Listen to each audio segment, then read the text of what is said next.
Division of Consumer and Business Education. This division helps businesses comply with federal regulations and assists consumers in making informed purchasing decisions. Division of Enforcement. As the legal arm of the Bureau of Consumer Protection, this division coordinates criminal and civil trials pertaining to consumer protection. Division of Marketing Practices. This division protects consumers by immediately halting the operations of scammers in the marketplace. Division of Consumer Response and Operations. This division performs studies and surveys to measure the effectiveness of the other divisions and identifies areas for further consumer education. Division of Financial Practices. This division patrols the financial marketplace to regulate the actions of debt collectors, loan servicers, and other financial lenders. Division of Litigation Technology and Analysis. This division works with lawyers to identify their needs when investigating and trying a consumer protection case.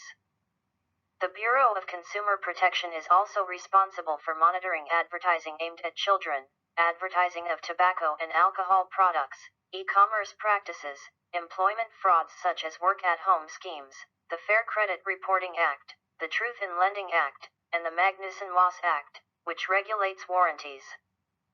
The Bureau of Competition is designed to keep monopolies from overshadowing the marketplace and preventing companies from charging higher prices. A monopoly exists when one company owns all of the business for a particular product or service in a given area. For example, if consumers in Boise, Idaho are only able to purchase internet service from Horizon Internet, then Horizon has a monopoly in that area. Horizon would then be able to set higher prices for internet service because consumers would have to pay that price in order to get the service. They would either have the choice of paying the higher price, or going without the internet service they need. In this way, companies with monopolies control the market. However, when more than one company sells a product, consumers often find lower prices and more diversity in products to meet their needs. The Bureau of Competition was designed to ensure fair competition in the market. It regulates competing companies' offers, ensuring that consumers get fair prices from each company.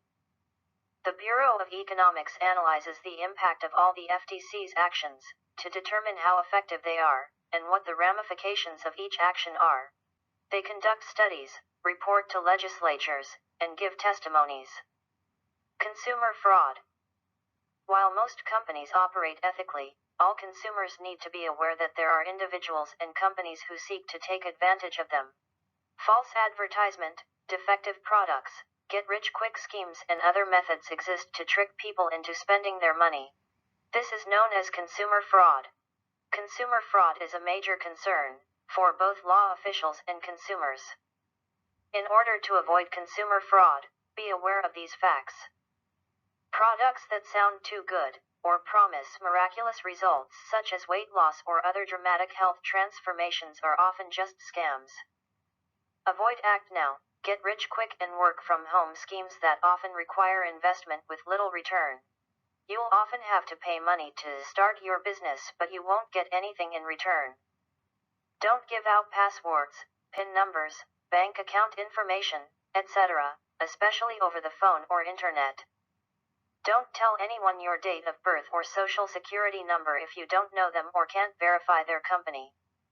Discuss investment opportunities with a financial planner first, and carefully consider all options.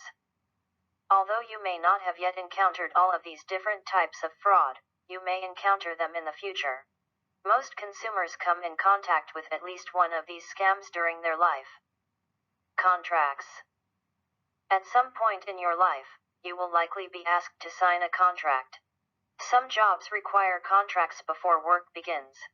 You may also sign a contract or lease in order to buy a car, rent an apartment, or get a credit card. Similar to the FTC, contracts also protect consumers' rights in the marketplace. They outline what each party is responsible for, and what the outcome of defaulting on that contract will be. They can be both written and oral, spoken, and some are considered more binding than others. Written contracts are legal documents that state the parties involved, the terms of the agreement, how to break the contract, and any time limits or monetary allowances. The best contracts are those that outline all aspects of the agreement. For example, many people sign a written contract when they sign up for a cell phone plan.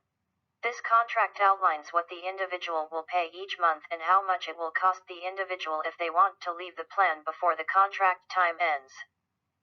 Oral contracts are invisible, but they do exist. An oral contract is an agreement that is acceptable and unstated. It involves two or more parties acting in ways that are agreeable to both. A purchase at the grocery store can be seen as an oral or invisible contract. You give money to the cashier, with the understanding that the steak you've purchased is fresh and safe to consume.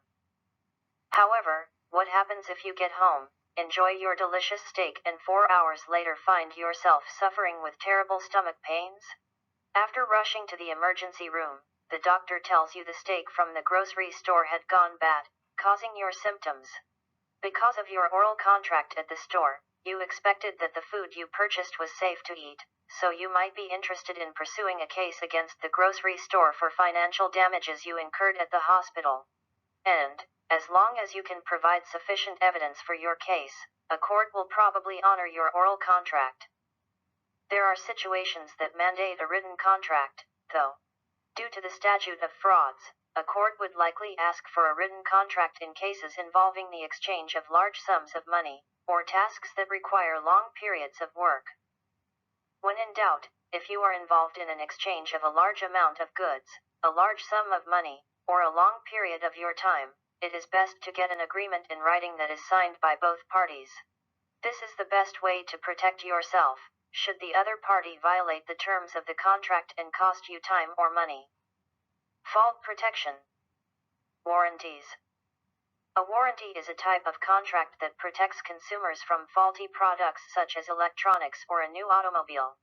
They list ways to address any problems found with the product, and give the contact information for the company, should the instruction manual prove insufficient. There are several kinds of warranties. Most consumer products, such as electronics or appliances, come with what is known as an express warranty. An express warranty lists the conditions under which a product can be returned, and what the exchange policy is. It will list certain specific reasons for the return and the time frame for the return. It will also list what voids, or cancels, the warranty. For example, if you bought a computer, you might receive a 1-year warranty on the computer parts, which means that if any of the parts are defective within 1 year from purchase, the company will replace them.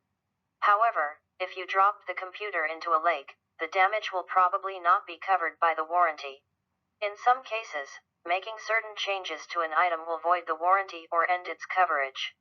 Some car manufacturers, for example, void the warranty on a car if the owner turns a gas engine into an electric one.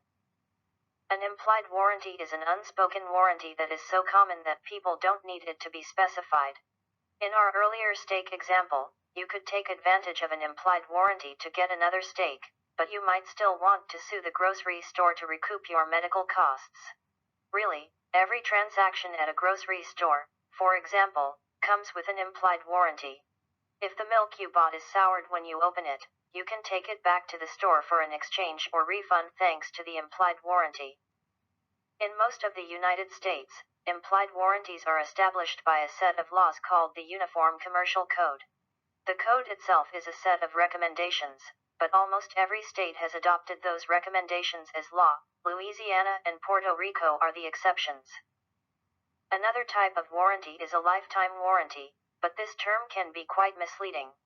It does not last for the lifetime of the purchaser, rather, it encompasses the expected lifetime of the purchase and covers unexpected issues with the product. For example, if you purchase a microwave that comes with a lifetime warranty, this does not mean that the company will replace the unit 40 years after purchase. It means that they will replace the unit if it malfunctions sometime within the typical lifetime of the product. This will be outlined in the printed warranty. Consumers should research the product to gain a reasonable expectation of its lifetime.